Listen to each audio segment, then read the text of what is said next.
This is the Holy Gospel according to St. Matthew, the 5th chapter. You are the salt of the earth. But if salt has lost its taste, how can its saltiness be restored? It is no longer good for anything, but is thrown out and trampled underfoot.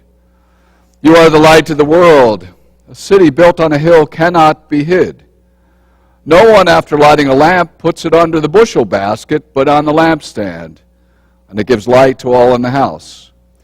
In the same way, let your light shine before others, so that they may see your good works and give glory to your Father in heaven.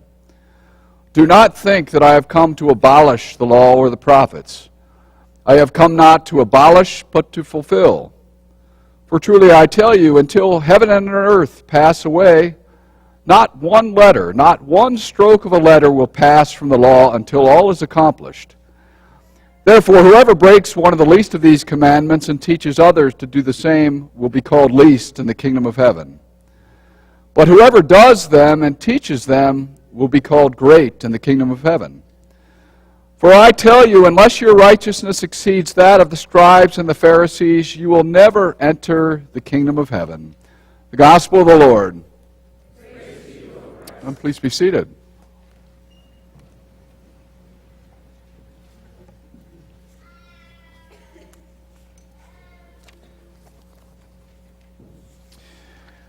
You know, I was over at our high school the other day helping with the honor roll ice cream social, and one can't help but walk into a high school and think a little bit about your own high school experience yourself. As you see the kids interacting, walking down the hall, carrying their books, whooping it up a bit, but heading ultimately to class. And it seems like the kids here are in Montgomery County are so far beyond what I was academically. They take classes well before I did. And I'm not sure when I think you take chemistry in 9th grade anymore, but I took it in 10th grade. But I don't remember an awful lot about chemistry. What I do remember is being forced and continually tested on the periodic table of the elements. These things that occur in nature that are not man-made, like a car, a computer, or clothes, or perfumes, or books. They're man-made. Each is given a symbol and a number, and you had to memorize it. And for me, that was torture. And I don't remember the numbers anymore, but I'll just test your memory. Capital H, lowercase e means what? Helium. Capital F, lowercase e is what? You guys are good. Capital A, lowercase u, gold. Okay, Trump got someone. C, capital C. Capital M, lowercase g. Next thing I remember learning. So I'm almost at the extent of my chemistry knowledge. We learned about chemical compounds. So more than one element combined together. The classic one is 2 hydrogen, 1 oxygen is what? Thank you. We're all good chemists. And for some reason, the only other one deeply ingrained in my memory is NaCl, sodium chloride, which is salt. So that's all I know. All I know about chemistry. But remember, salt is a God-given gift to the world. It's not human-made. It's a resource that we know is essential for human life. It's one of the basic tastes we have. And when we think of salt, it seems ordinary. It's certainly plentiful, especially in our day and age where we all seem to have salt shakers on our tables. But salt ultimately has been very, very important in the history of the world. Nations have gone to war over salt. Gandhi at one point led a massive protest over the issue of salt. In some places, salt was traded equal weight with gold in some parts of the world. Shows how valuable it was. The word salad means salted. It refers to the ancient Roman practice of putting salt on leafy vegetables. And if all that has just gone past you, the word salary might jump to mind. Salary is pretty important to us. Salary, at one point, it was the Latin word that referred to the Roman soldier's allowance for the purchase of salt. Not for clothing or iPads or cars, but for salt. It's interesting. Let's just think about why salt mattered so much and for some of its purposes, especially in Jesus' day, and some of those still apply to us.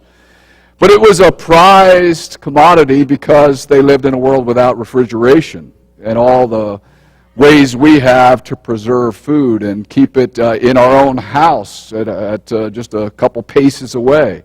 They didn't have those things, but you could add salt to meat and fish to dry it out so it wouldn't spoil. You could preserve it for down the road. Before that, you recognize that would have been an incredibly difficult world to live in. And even this would have been challenging, but the fact that they discovered this process gave them hope for the difficult times in their life. You know, many have said that process of using salt as a preservative really is what helped civilization to grow. That's an incredibly important to the ancient world, and if you had sort of the stockpile of salt or you controlled the salt, you were a person of power. You know, fishermen like James, John, Peter, and Andrew would have been very familiar with this process. For them, it was either get it to a place where someone could eat the fish right away, or get it to a place where it could be preserved so they could get paid. You know, the ancient Hebrews would often sign a covenant, and they would sprinkle salt as a sign of that covenant, that this was something that mattered. When you came to the temple to offer sacrifice, salt was often sprinkled on your offering, in a sense saying to God, I trust in you, and I add this of value to you because it's significant what I'm doing here. And certainly, as you and I know well, salt is a food seasoning. Not only it adds flavor to food, it spices things up. You know, I'm not the world's greatest cook, but many a cook will tell you salt in a recipe with the right proportion at the right time really can help brighten, sharpen, and enhance the other flavors in a recipe. It just brings out the best in those other flavors. In our day, we know we use salt to treat water. It's used in manufacturing. And as we've seen an awful lot this winter, it's used on our roads. Okay, I mean, just this week, and I've already blanked on what day it was we had the ice. But before the ice came, I was on 370, and there was probably 8-10 trucks just sitting there waiting for the call to go out and start salting the roads. But their job is essential. Spread salt on the grounds for those who will be traveling, in a sense, in the future behind you. The job is to help improve the traction to keep people safe. You know, the lesson, what I read, is from the Sermon on the Mount. And just quickly, Jesus, it's Sermon on the Mount is essentially given at the north part of the Sea of Galilee, up a small hill, not Mount Everest, just kind of up a hill. And Jesus is there with a small group of his disciples, and it also says there was a large, curious crowd there. And Matthew wants to see all of us there as well as part of the people listening in. And Jesus says to us, in every generation, you are the salt of the earth. And I think it's very important for us to take note that Jesus doesn't say, well, you might be salt, or you ought to be salt, or you can be salt. He says you are the salt of the earth. And it's a simple, incredibly positive vision of who we are as individual Christians and who we are as the church in this world that we live. You know, salt by itself, just sitting there, is not of much value. The value of salt, the beneficial nature of it, where it serves as a resource, is when it is put into use. You know, and God is saying to us in every generation, let me use you to salt the world around you. And just think of some of those ways in which people answer that call. We have Sunday school teachers who have served for a long time.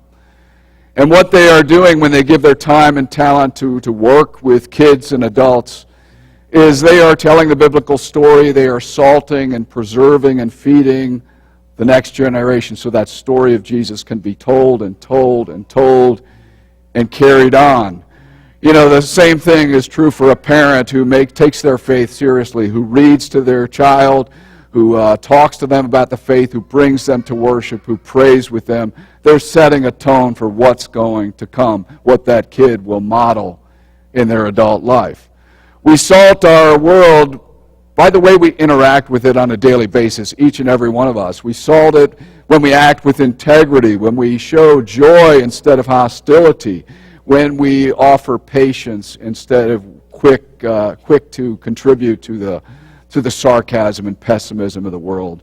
You know, the person who takes time to listen to another person or mentor someone or take someone under their wing is being salt.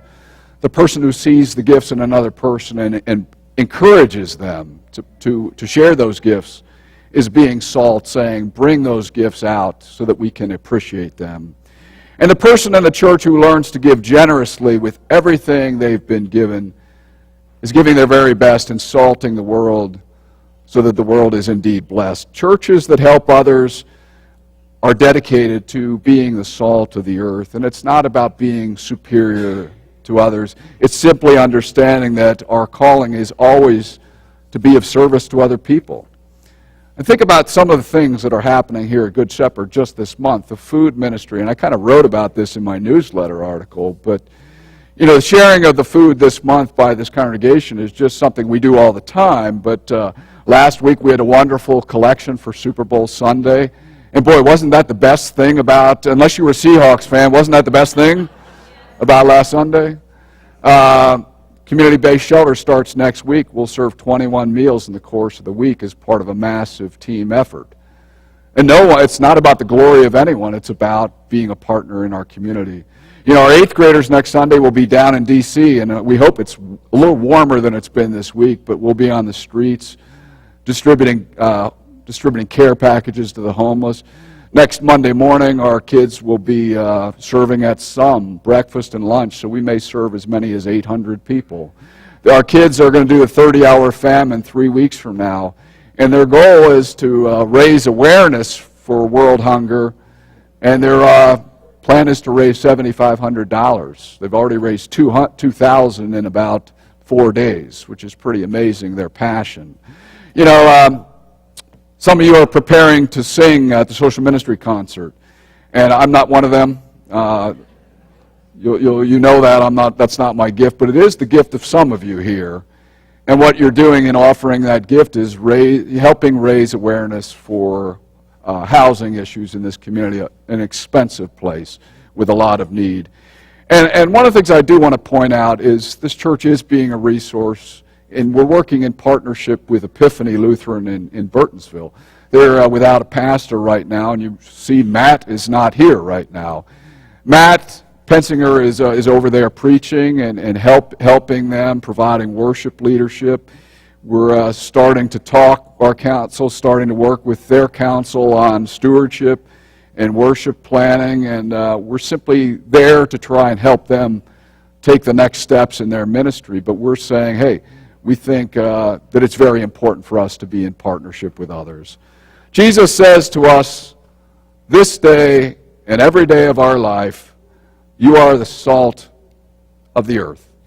You as an individual, us as a congregation together, you recognize that's an incredible, wonderful identity that Jesus gives us, and it's an incredible calling he gives us. Let us be the salt of the earth. Let us add that flavor and partnership to the world all around us every day. Amen.